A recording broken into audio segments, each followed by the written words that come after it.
Oke, saya beralih ke Ibu Kurnia. Bu Kurnia, apa yang membuat fraksi Anda sampai dengan saat ini konsisten menolak pengesahan RUU TPKS?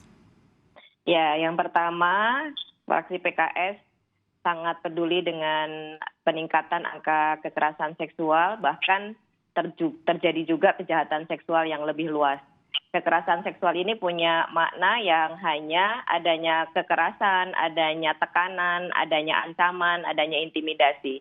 Sementara yang terjadi adalah perbuatan kejahatan seksual yang lebih luas daripada kekerasan seksual. Mencakup penyimpangan seksual dan juga mencakup seks bebas.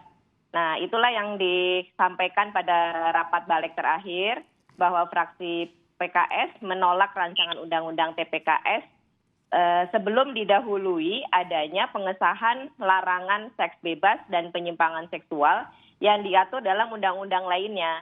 Nah, pada saat rapat kami sebenarnya sudah mengusulkan supaya pengesahannya bersamaan dengan RKUHP yang sudah menjadi amanah dari periode lalu dan carry over dari periode lalu.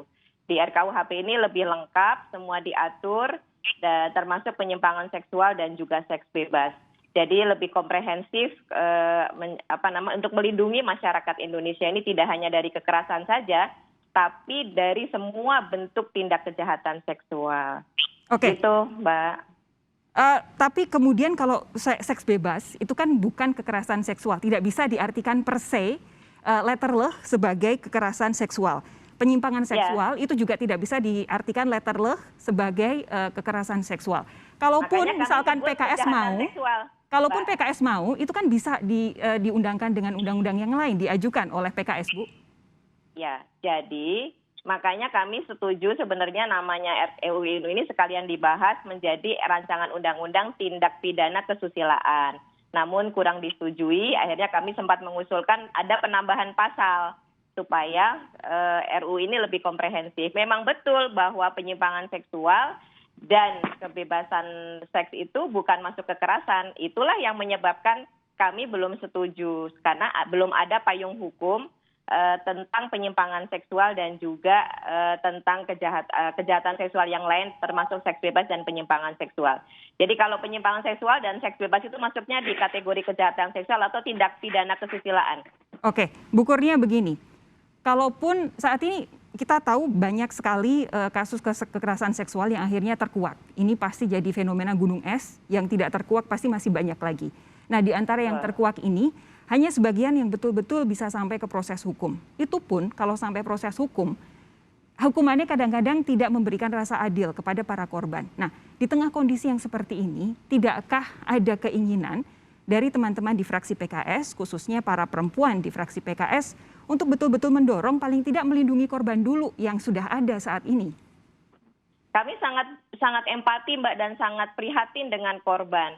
Bahkan kami melakukan advokasi ya, kita memiliki lebih dari 1.000 konsultan yang selalu mengadvokasi kasus-kasus kejahatan seksual, tidak hanya kekerasan seksual.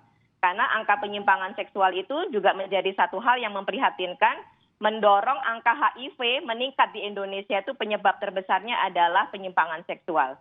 Begitu juga dengan angka kehamilan tidak dikehendaki, ya karena saya di Komisi 9 nih Mbak, jadi punya data-data, kehamilan tidak dikehendaki ini mayoritas adalah perempuan tidak bersuami.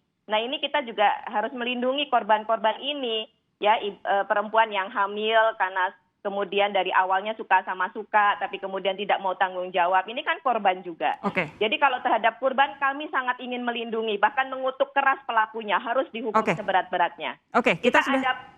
Law enforcement-nya harus dikuatkan juga terhadap peraturan yang sudah ada, Mbak, yaitu KUHP yang sebelumnya, kemudian juga Undang-Undang Perlindungan Anak, Undang-Undang KDRT, ini law enforcement-nya harus dikuatkan lagi supaya korban terlindungi dan pelaku dapat dihukum seberat-beratnya.